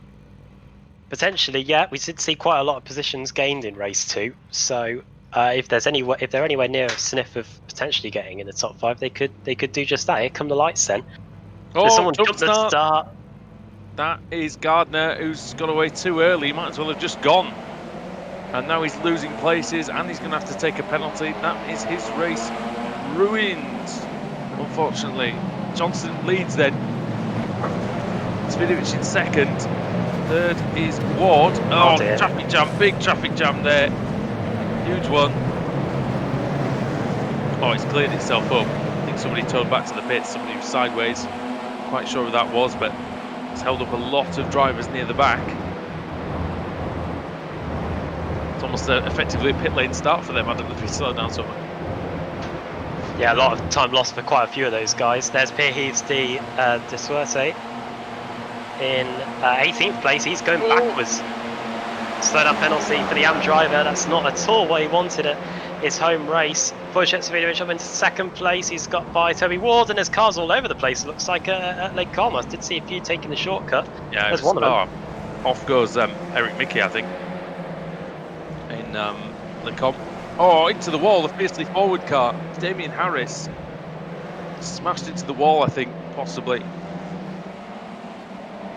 But yeah, we're still going with Johnston leading. And a good start. The Hesketh racing driver with over a 1 second lead already. Good start to the race for him. And Johnston, who was in the top 5 for so long in race 2, will be hoping he could go one better this time. Here comes Toby Ward, Free Spires Motorsports, finally at the front of one of the races here. The reverse grid has helped them out massively, and Toby Ward is loving every second of it. As Nathan Davies, who's hoping to make it a Hesketh Racing podium double podium, is trying to keep Jason Cooper at bay here in the early going. Well, we know that's one team that enjoys a little bit of the bubbly, and that's the first one of the day. But the season. Yeah, we know that they enjoy that. But Davies has got his hands full here because Jason Cooper, he proved last season, didn't he, Adam, that he is one of the very best. Yeah, he was. Really helps out. Also, Mac there, a brilliant season with him behind the wheel. Now, does that say on the back of Davies' car, watch this? Well, we are watching him at the moment. You might as well say, how hard can it be? Oh, God, I think it is on the back. Oh, dear Lord. It's not orange, it can't be him. As into the chicane we go. Ward and Wilson then. Team Chimera as well, also at the front for the first time. Oh, well. Oh, that was lucky. Oh, it's all gone wrong. That wasn't. Oh, dear. That's 2 cars off. That's Simon Field. Yeah. Toby Ward. Just when I was saying it was great to see the Free Spies car up there, he's down the order he goes. Isn't it? And that one is broken as well, just like it was for Mangan in the previous race. Here's Balfour in the battle. And who's in there with him? That's Kip Stevens and Matthew Turnbull. Stevens with a better line, even though he lost the place. This could be the mother of all slipstreaming battles up here, Adam, because they are. Oh, look at that in front as well, almost on the grass was Oscar Mangan. My goodness, he's up the inside of Wilson. Oh, not Simmons, Blackall. It was a blue and white car, a blue, black and white car with green mirrors. Looks very similar to Simmons from a distance. Yeah. They need to sort these liveries out. I don't know if the two teams are doing it as some kind of a joke, but as a commentator, I politely request some changes from, please, if you can. Side by side for the lead, and it's Wojciech Savinovic up the inside. Oh. Is Johnson going to hold it out around the outside? You bet he is. He's going to try everything to try and keep this lead here. And the Polish driver who resides in Ireland is trying to keep him at bay. Johnson's not giving in though. But now he has to yield.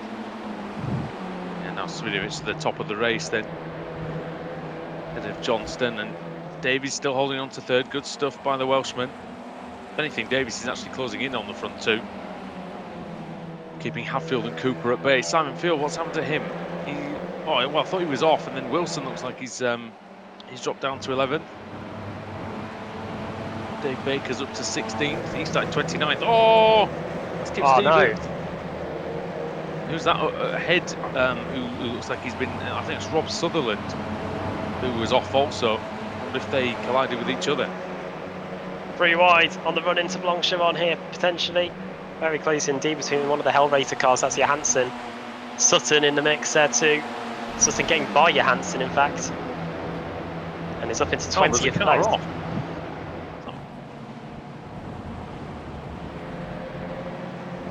Let's see. Yeah, that was Wala. Oh, Sutherland got a bit sideways going through the bus stop. He's lost a place there, I think, again to Newman. Side by side in the hairpin.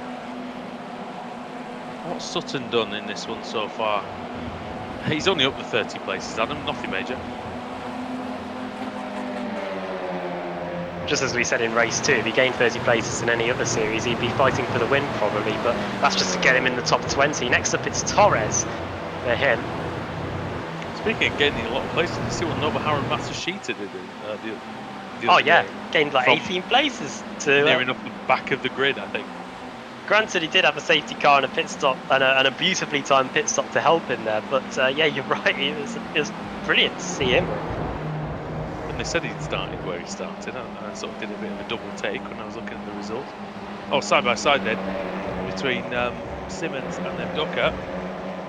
Oh, that's very close. But looking at those two cars together, you can see the problem of identification for the commentators. Oh, well saved. What was that? Around the outside there, that was Michael Avdoka getting tipped sideways just a little bit. Yes, indeed. So Savinovic leads them by 0.4 of a second. Oh! I think I saw something go on in the background. I'm not quite sure what it was. It might have been Distorter.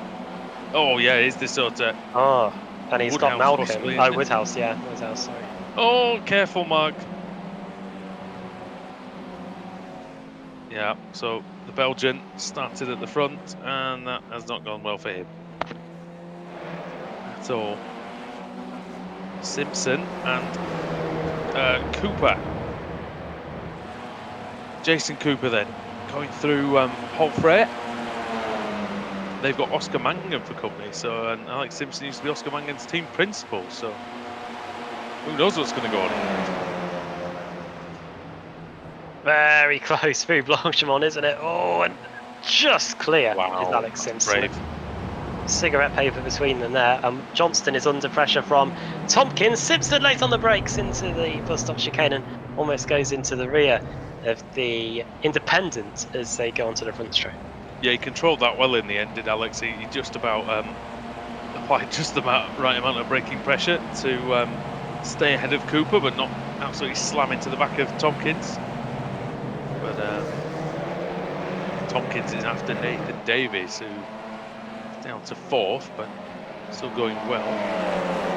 Matthias Sauer has crashed, I think, somewhere.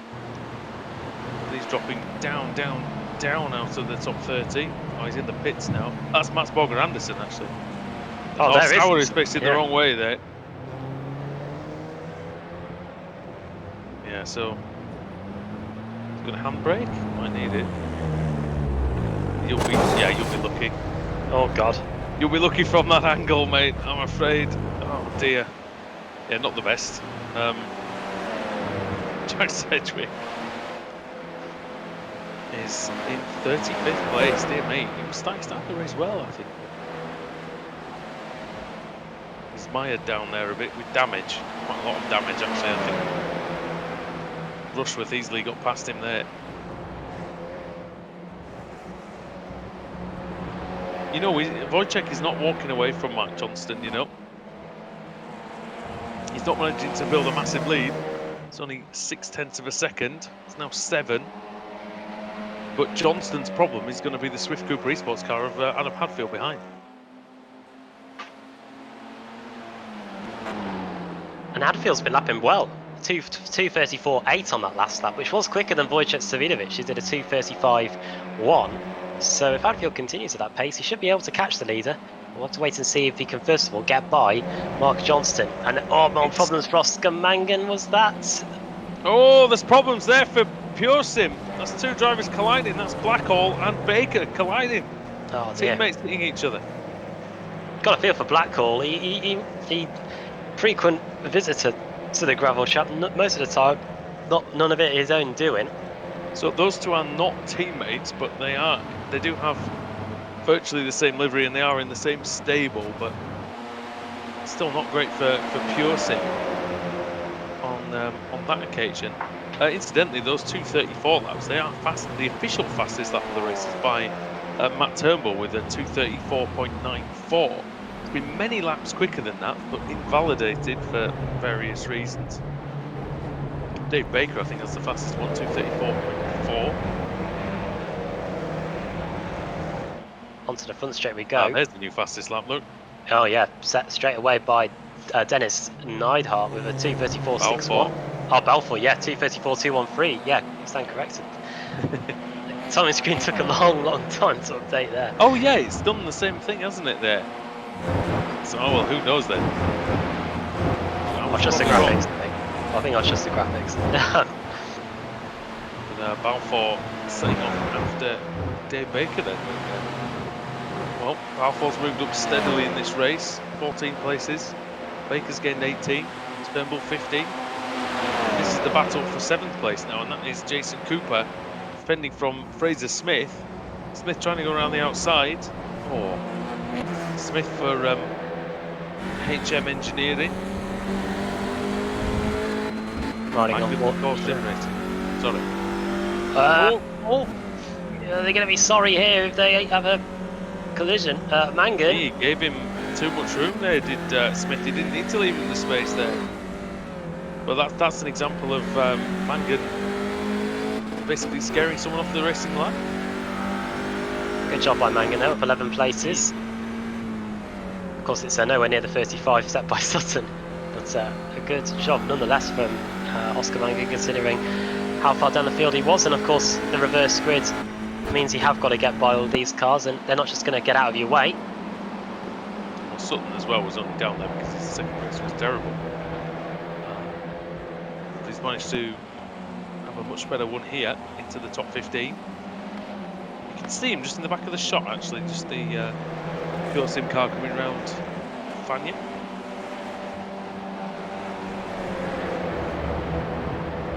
And now the state of play at the front has changed. Wojciech Savinovic now has a 1.75 second lead. So I wonder, Adam, if there's been a bit of battling between Hadfield and Johnston, and that might be what's set Savinovic free here. It's definitely resulted in Hadfield getting second place.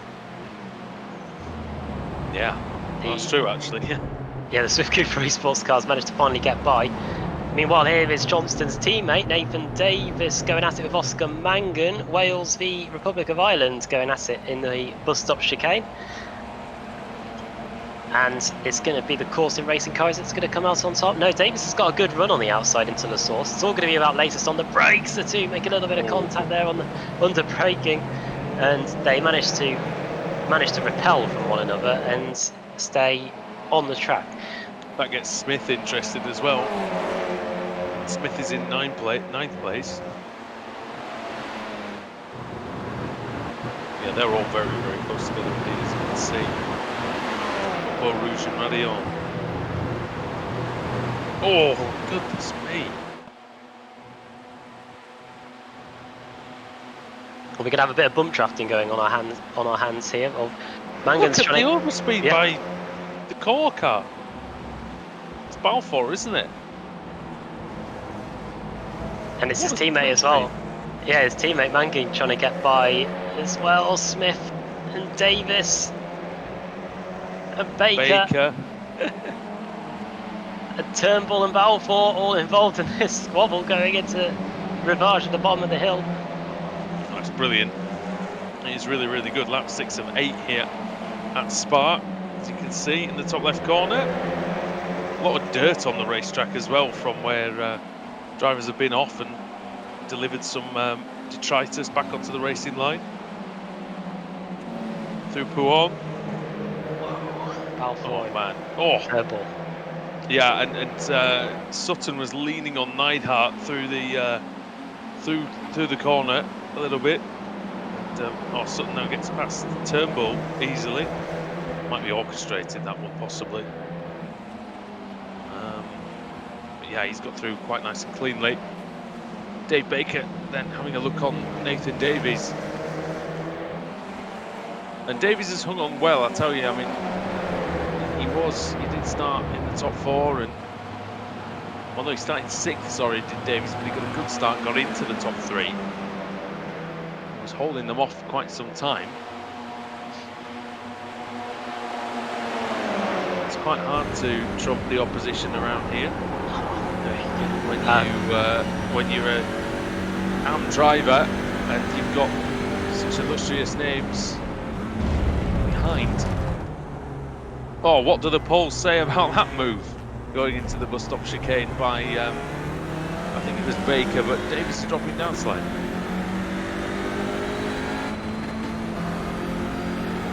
Very close over the line. Is Neidhart going to go for a lunge into the source? He thinks of it. He's going for it up the inside.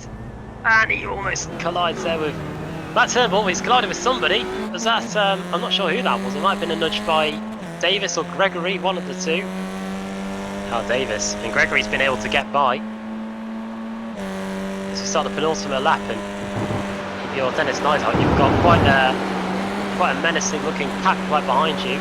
Gregory's got a decent run on the exit of Radion as well. Yeah, let's see then.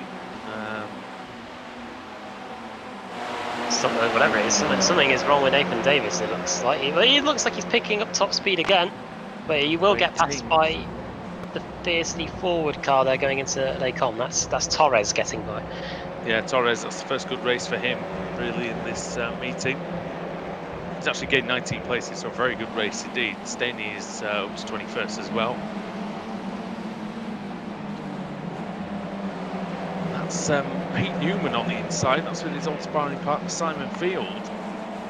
And Staney's in the middle of that one, so Staney's just got through on Field up to 19th. Great competition throughout the entire field. There's battles going on left, right, and centre, pretty much wherever you look. I mean, Adam Hedgecock and Luke Kidsley just exchanged positions 3 or 4 times on that previous lap, but so it's all kicking off. You see Philip Johansson in that group as well, 16th. This is the battle between Wilson and the other Neidhart, that is Darius Neidhart.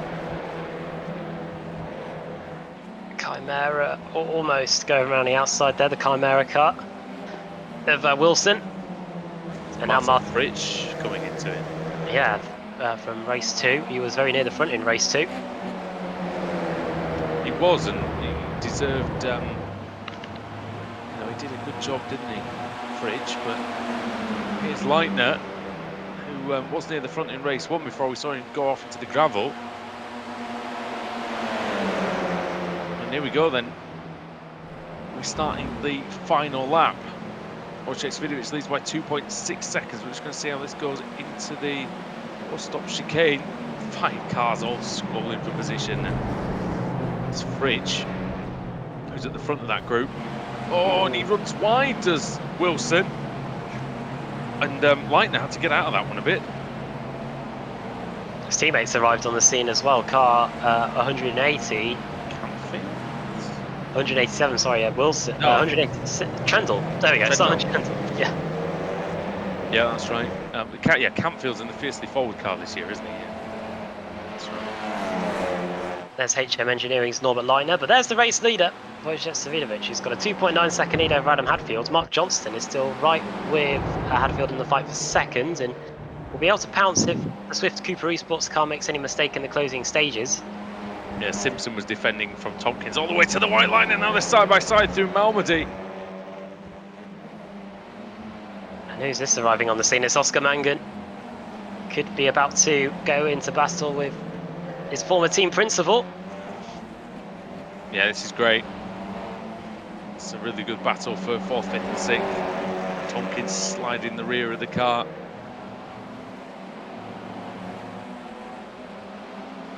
A few cars running wide in the background as they try and get as much out of this circuit as they can in the final race of the day.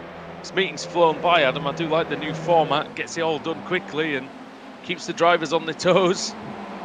Keeps them warmed up as well and keeps them pretty much in the zone, doesn't it?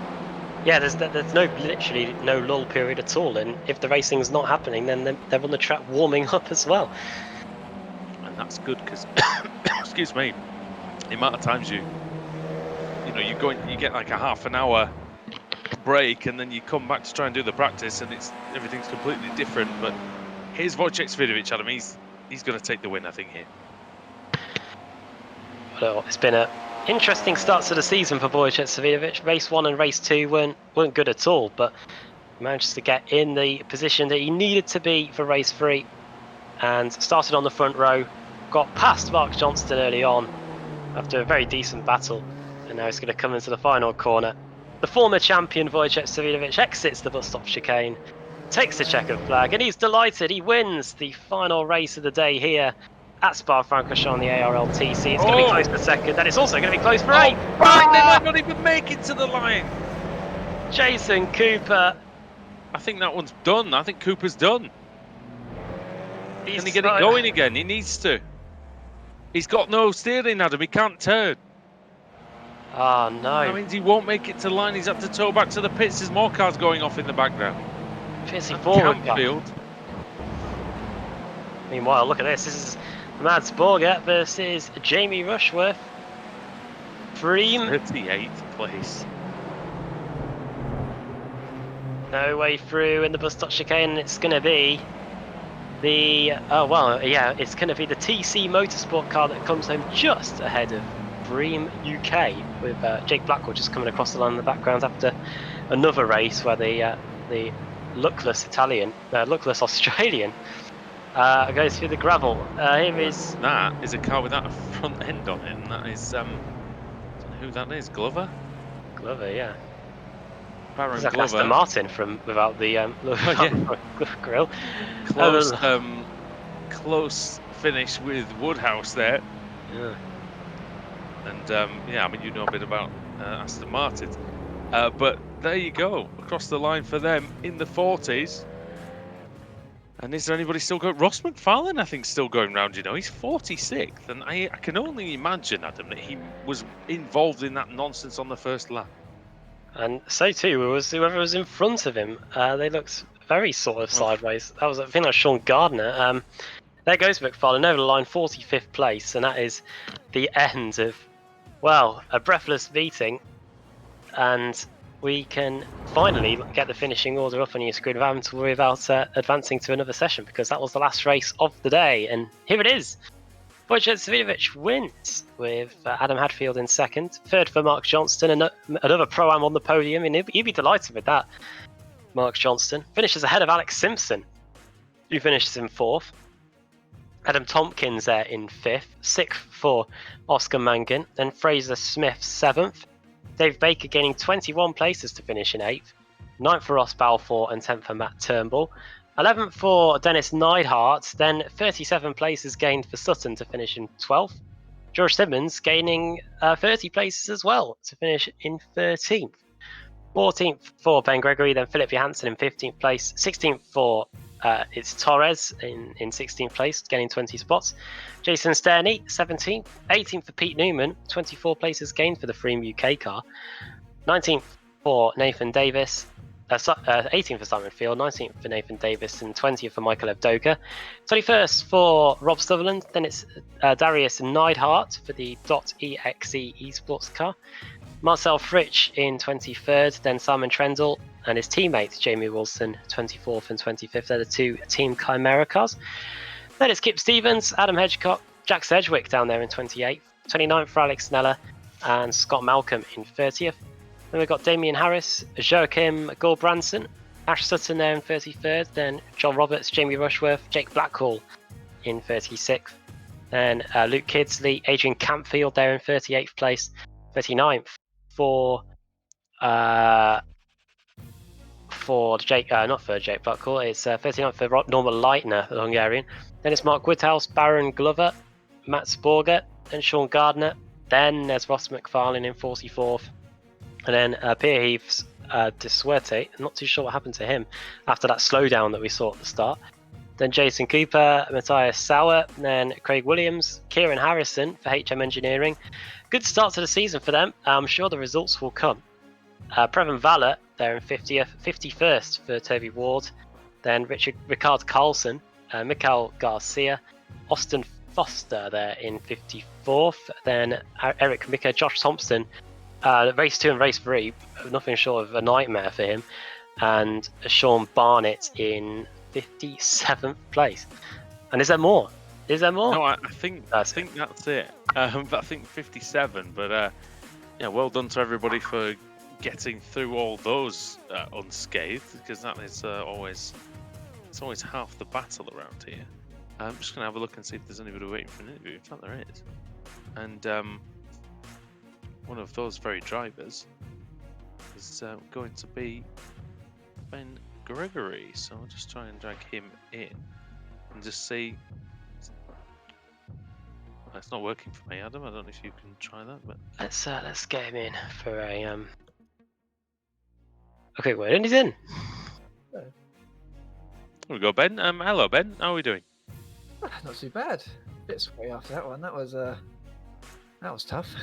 Yeah, it's a bit of a hot one tonight, and imagine competing against 56 other cars isn't helping. But did you have fun out there? Oh, massively. Yeah, that was. I was not expecting to do as well as I did at Spa, which is kind of a bogey track for me usually. So. Well, I mean, starting the season, new team to the series, new goals. I mean, how are you approaching this one? Are you going to be looking for that AM category title once again? I wouldn't mind it, no, but it's yeah. I'm trying to take it how it goes. If I start getting quite up there, I feel like I've got some pace at least, and at least some consistency. Apart from what happened in race 2, which was a bit disappointing, but yeah, it was. I'm going to try for it, but no promises. I'm not going to. It's the first race. I'll see how it goes. I think we spoke to you before about this, but you know, the standard every year gets better and better, and you turn up to the grid and you see, you know, the times that everyone's doing at the very, very front. Is it quite intimidating, or is it just giving you something more to work towards as a target? What do you think? It's definitely a target to reach, but when, especially in practice today, 3 seconds off the pace of the fastest boys, it was a bit of a, oh, yeah, I need to start. I think I might struggle today. But next few rounds should be a bit easier. I'm a bit more comfortable in more tighter tracks, so this should be, even with quite a good run today, I'm hoping that I can do a little bit better in the next ones, at least on pace at least. Well, yeah, first time in this season that we'll ask you the traditional interview question of, well, we go to Okayama next week. What are your thoughts on that one? I know you said you like the tight and twisty tracks. That is perfect for you, isn't it? Yeah, especially if people keep it clean as well. I know there's a couple of corners on that which are going to be dangerous, especially a couple of hairpins at the back end of the circuit. It's going to get a bit argy-bargy, I think, but especially if we had the same grid size as tonight. But I think it would be all right. I think qualifying will be an issue if the grid's as big as this. I would think, but well, thanks for joining us, Ben. Once more, always good to see you. This is probably the 8th or 9th season at least that you've probably done. We've been able to speak to you. So yeah, good to see you back. And if you want to give a shout out to sponsors or the team, whoever. Yeah, honestly, thanks to Toby and Rob for taking me on into Free Spires, because it's been nice to be part of a team again. Honestly, I was initially coming into this as an independent, so it's nice to have, especially two drivers who I can count as a couple of mates as well, which we just have a bit more fun than taking it super seriously. So, which is great. But we're gonna go for it as hard as anyone else. So. Oh, great stuff. Good luck for the season, mate. And yeah, we'll catch you in some of the next rounds, I hope. Right, cheers. So, Adam, I think you've got a choice of victim, so it's whoever you want to speak to. Let's go for. I'm going to go for the hedge. Let's get Adam Hedgecock in for a quick word. And he joins us now in the interview room. Adam, welcome. Hello, hi. Well, we're back for another season, and after Snetterton for the media day, we get thrown into Spa, and with 60 cars on the grid. How on earth can you describe what you've just been in the 3 races that we've had today? It was certainly an adventure. It was pretty rough down in the lower third of the grid. It was really rough. No quarters were given, and only twice I managed to drag home not only twice. Twice I dragged home a slightly bent and warped car. Third race wasn't too bad, but it was rough. Has the Audi changed at all in terms of how much it can take in terms of contact? Because we did see a few cars go side to side and end up breaking suspensions and whatnot during the 3 races. Yeah, it's what's the best way to describe it? It's more fragile than your grandma's finest china. Put it that way. It even over the last chicane, the curbs there, you can do so much damage just by clipping those red curbs. It's it's very, very delicate now. And as well as I do, it's all about the door rubbing in this league. It always has been. Well, it's currently on the stream, we've just seen you get punted into the bus stop chicane. So. Yes, that was unfortunately for the gentleman that done that. That was the second time he ruined the rear of my car in 2 races, which wasn't great. What was it like with the new format? Obviously, in the past we've had a race and a 10 to 15 minute break in between each races, but now you've got race 1 and then you're straight into race 2, and then you've got a very short warm up between race 2 and race 3. So does that take its toll on you at all? I don't mind it at all, to be honest. It was a little bit awkward in race 2 because I was dying for a pee and there was no time between the races to go for one. So I just had to hold it in and man up. But I don't mind it at all. The break between race 2 and 3 is nice. Gives you a chance to grab another drink and nip to the loo if you need to. But yeah, we were discussing it actually because we were all having bad races. We were discussing it in race 3 that the only downside to it is that it's all generally the same time of day. So we kind of, I don't know whether that's a setting that can be changed maybe, but it's all, rather than having the morning, noon and afternoon or whatever, it's all at the same time, around the same couple of hours. So maybe see if we can sort that out. But other than that, it's fine.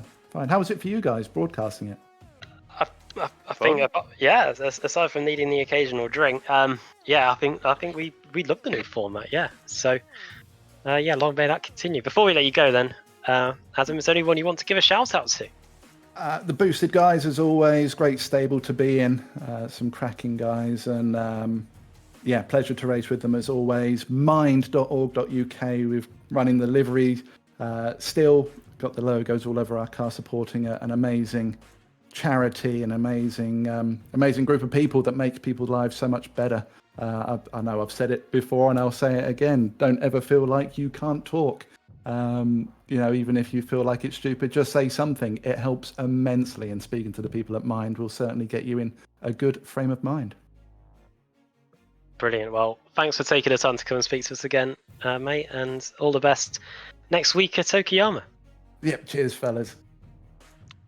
Well, thanks again to Adam Hedgecock. Always a pleasure to have our colleague back in the commentary box. And a gentleman who we've not spoken to for quite some time is joining us now. Fraser Smith joins us. Fraser, welcome, mate. Hello, how are you?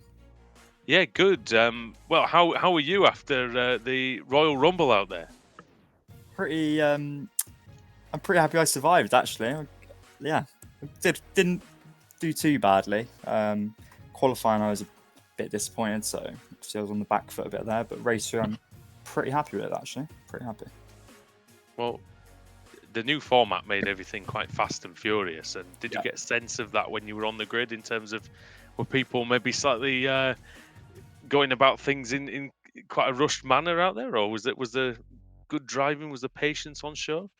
Yeah, in general, it was really good. And people who had a lot of damage, they would sort of know that and not get involved in pointless battles, and sort of, people quite aware in general. But I mean, it's round 1. There's a lot of cars, so there's going to be some carnage. So yeah, in general, I was pretty impressed, to be honest. And a new team to the series as well. How did you guys get on as a unit tonight? Yeah, not too bad. I've teamed up with Kieran and Norbert just for this series. Some of my regular teammates can't do the full season, so they've let me join them so we can sort of go for a good position in the team standings. And yeah, they both had good pace. They just got a bit of bad luck, to be honest, and wasn't the best for them. But at least they know they're up there in the top 10, I think, on pace. So not bad. And then obviously you're in the pro category. I mean, what are the goals and sort of expectations for that? And then you think on your part? All week there's been a lot of like practice sessions, and it's just ridiculous how quick some people are. So I honestly think there's probably like 20 or 25 people who can win races. So yeah, I mean, if I finish in the top 10 at the end of the season, I'll be pretty happy with that, honestly. But I'm just going to try and be as consistent as I can and try not to get caught up in big ones if I can. That's the thing, isn't it? You've got to play the long game with these championships, even in a slightly shorter calendar, 13 weeks. You still got to make sure you get the points. Get the points on the board, because a DNF, of course, is 0. Thanks for joining us, mate. We've just about finished here tonight, but if you want to give a shout out to the team, the sponsors, and whoever you'd like to say hello to. Yeah, so firstly, a big shout out to all my teammates at Full Sem Racing, also Kieran and Norbert at HM Engineering for letting me join them for this, and everyone involved in setting this up. Is great. A lot of work's gone into it, so thank you. All right, well, thanks for joining us, and like I said, hopefully we'll be able to hear more from you during the rest of the season. Hopefully we'll speak next week. Cheers, Fraser. Thank you, mate. Take care. See ya. Cheers. Well, Adam, 1 down, 12 to go, and it was a great start, wasn't it? Yeah, I loved covering that today. 60 cars. Hopefully we can carry that on at Okayama next week. I know we probably don't have the maximum grid number of cars that we have here at Spa, but if we can max it out again, I think we could be in for a brilliant season. And we were at Suzuka last season on the East layout, but we've headed to the Okayama circuit next week, so we'll wait and see what goes on there. It tends to be quite good racing, and intrigued to see what's going to happen then. see who can carry their form from Spa on to that race in Japan in a week's time. Indeed. Well, it's going to be quite a way across the world for that one. So, but we hope you'll join us back here this same time next week on the iRacing Esports Network, and of course on Apex Racing TV as well. This has been the Apex Racing League Touring Car Championship Season 2. I've been Andrew Woodhouse. I've been with Adam Bath. Sam Kumo's been providing all this terrific footage that you've seen tonight, and will be for the rest of the season. So from all of us here at Apex Racing League, it's goodbye for now, and we'll see you at Okayama next week.